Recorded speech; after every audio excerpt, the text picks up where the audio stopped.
Sport.fr, fournisseur officiel de football. Salut à toutes et à tous et bienvenue dans ce nouveau JT Foot Mercato. En France, le Paris Saint-Germain retient son souffle pour Kylian Mbappé. Si le Français inscrit son 30e but de la saison, toute compétition confondue face à Brest hier en 8e de finale de Coupe de France, ce dernier aurait pu ne pas terminer la rencontre. La faute à Lilian Brassier, auteur d'un tacle affreux sur sa cheville, à moins d'une semaine du 8e de finale aller de la Ligue des Champions face à la Real Sociedad. Après la rencontre, son coach Luis Enrique a donné des nouvelles de son joueur. No, la verdad es que no tengo ninguna noticia. Creo que los doctores mañana, cuando lo exploren, tiene un golpe bastante fuerte en el tobillo y ha podido acabar el partido, con lo cual no parece que sea muy grave. Y esa es la noticia.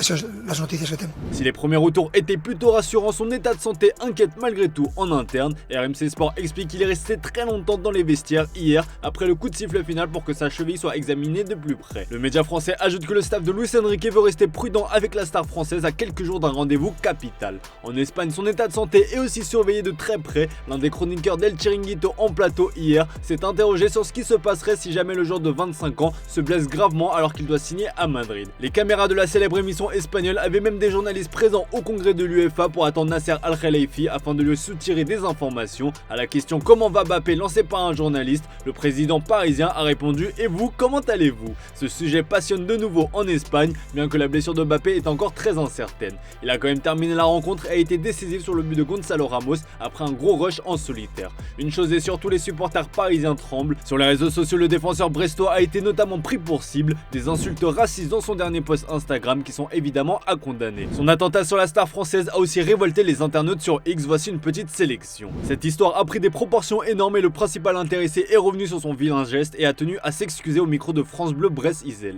Je m'en veux, j'espère pour lui qu'il n'y a rien de grave, cela fait partie du foot, j'ai voulu intervenir directement balle au pied, malheureusement j'ai raté, a-t-il confié. Pas sûr que ces excuses suffisent à calmer le peuple parisien. A priori, Mbappé devrait être préservé pour le choc face au LOSC samedi afin d'être à 100% de ses capacités pour la Ligue des Champions. Pour le remplacer, Luis Enrique a plusieurs solutions comme faire jouer Gonzalo Ramos à son vrai poste en numéro 9. Il pourra en plus compter sur le retour de Kang In-lee. Selon le Parisien, il était présent hier dans les tribunes du Parc des Princes pour soutenir ses coéquipiers au lendemain de l'élimination de la Corée du Sud en demi-finale de la Coupe d'Asie des Nations contre la Jordanie. Le quotidien régional explique que le joueur est en forme et peut éventuellement postuler à une place dans l'équipe qui affrontera Lille samedi soir. Il pourra aussi être aligné mercredi soir contre la Real Sociedad en Champions League. Une bonne nouvelle en attendant le verdict pour Kylian Mbappé. En revanche, celle-ci ne va pas plaire à tout le monde tant ce sujet divise chez les supporters parisiens. Alors que Nasser Al-Khelaifi vient tout juste d'être réélu pour 4 ans au COMEX de l'UEFA en tant que représentant de l'ECA, le président du PSG s'est arrêté devant 3 médias français dont RMC Sport pour évoquer l'actualité chaude du club. Pas de Mbappé contrairement à nos confrères espagnols, mais il est question de l'épineux sujet du Parc des Princes. Alors qu'Anne Hidalgo a affirmé de nouveau qu'il n'y aura pas de vente à la suite du vote du Conseil de Paris, Nasser Al-Khelaifi a lâché une bombe. C'est trop facile de dire maintenant que le stade n'est plus à vendre, on sait ce que l'on veut, on a gâché des années à vouloir acheter le parc, c'est fini maintenant, on veut bouger du parc, a-t-il lâché dans des propos relayés par France Info et RMC Sport. Après plus de 8 ans à essayer de trouver une solution, Nasser Al-Khelaifi abdique donc. Reste à savoir si ce sera un énième coup de pression à la mairie de Paris ou la décision finale. On vous a consacré une vidéo sur les options du PSG pour son futur stade sur notre chaîne secondaire, n'hésitez pas à aller y jeter un œil. Question du jour les amis, le PSG a-t-il raison de quitter le Parc des Princes selon vous? Comme d'hab, on attend vos avis dans les commentaires. Hier, on vous demandait l'entraîneur idéal pour succéder à Xavi au FC Barcelone. Et bien ça joue entre Jürgen Klopp et Hansi Flick. Justement, le Barça est actuellement en pleine tourmente depuis l'annonce du départ de Xavi en fin de saison. Alors qu'une énorme valse des entraîneurs se prépare en Europe, le club catalan veut sécuriser au plus vite le successeur de l'Espagnol. En haut lieu, les têtes pensantes barcelonaises ne sont pas d'accord. Le président Joan Laporta souhaite un entraîneur expérimenté avec de la poigne, pendant que Deco privilégie un jeune entraîneur. Dans un entretien accordé à eSport 3, le directeur sportif a lâché quelques indices. Interrogé au sujet de Mourinho, Guardiola ou encore Mota, le Portugais a préféré botter en touche. En revanche, pour Rafa Marquez, l'entraîneur de l'équipe réserve, il a été catégorique. Il fait son travail et grandit en tant qu'entraîneur dans l'équipe réserve. Il n'est pas envisagé comme entraîneur du futur, a-t-il lâché. Une déclaration qui a le mérite d'être claire. Entraîneur de l'équipe réserve de Côme en série B, Cesc Fabregas se voit aussi bien entraîner son club formateur. Pas sûr que le Barça retente le coup après l'expérience Xavi. Bref, les candidats sont nombreux, reste à trouver le bon. Le successeur de Xavi devra en tout cas composer avec la réalité financière du club et les dernières infos révélées par le Mundo Deportivo sur le prix que pour écouter Vitor Roque va encore plus réduire l'enveloppe contrainte financière.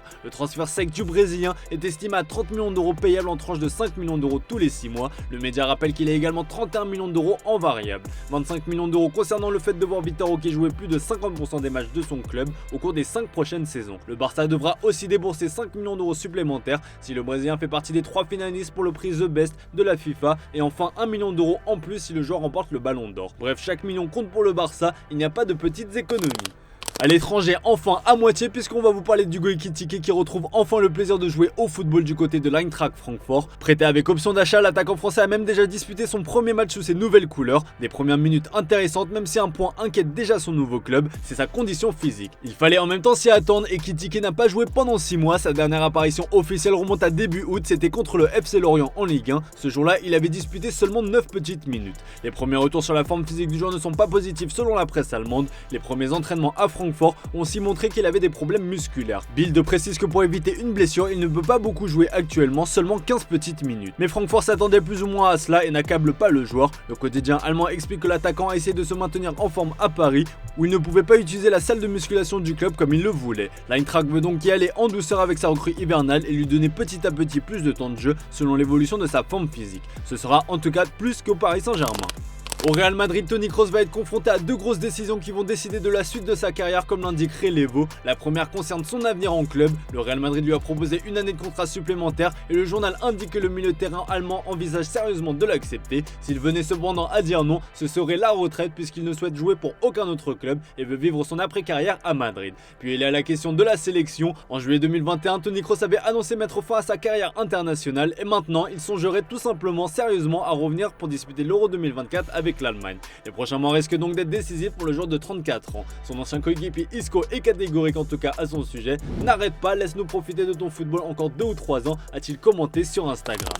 Allez, on va parler de la Coupe d'Afrique des Nations puisqu'on connaît la grande finale de cette édition 2023 et la Côte d'Ivoire va bien jouer la finale de sa propre CAN malgré un parcours miraculeux. Vainqueur du Congo hier 1-0, les éléphants affronteront le Nigeria pour le Graal suprême. Pour Seko Fofana, c'est une énorme fierté évidemment, mais le milieu de terrain a tout de suite souhaité se projeter sur la finale face à un adversaire compliqué. Je vous laisse écouter sa réaction. Ça n'a pas été un match très facile parce que on a une équipe qui est en confiance, qui a une philosophie qui marche très bien.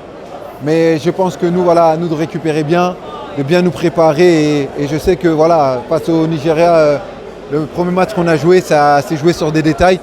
Donc voilà, on a des armes, ils ont des armes. À nous de bien faire et d'apporter au peuple ce qu'il mérite. Allez, de l'actu un peu décalée maintenant avec un nouvel ambassadeur pour Pepsi, la célèbre marque de soda qui a notamment collaboré avec Léo Messi ou encore Paul Pogba. Et bien le principal concurrent de Coca va s'attacher les services de Jack Grealish comme le révèle The Sun. Un gros contrat d'1 million d'euros a été proposé aux joueurs. Bon, entre nous on aurait plutôt imaginé une marque de boisson alcoolisée pour le milieu de Manchester City, mais on imagine qu'il ne va pas cracher sur ce nouveau revenu. En feu avec le Real Madrid, Brahim Diaz va quitter Nike après plus de 14 ans de collaboration. Ça avait commencé dès ses 10 ans et l'Espagnol va rejoindre le rival Adidas pour $1 million annuel comme l'indique Marca. L'officiel du jour, à 31 ans, Jesse Lingard va découvrir la K-League, le championnat sud-coréen. Une destination surprenante, mais le joueur était libre depuis le 1er juillet et la fin de son contrat avec Nottingham Forest. Annoncé aux 4 coins du monde, le milieu offensif a décidé de signer un contrat de 2 ans avec le FC Séoul. J'ai toujours voulu relever des défis différents et créer de nouveaux souvenirs dans ma carrière. Je pense qu'être en Corée du Sud est l'endroit idéal, a expliqué l'international anglais. En tout cas, bon courage à lui pour cette nouvelle aventure.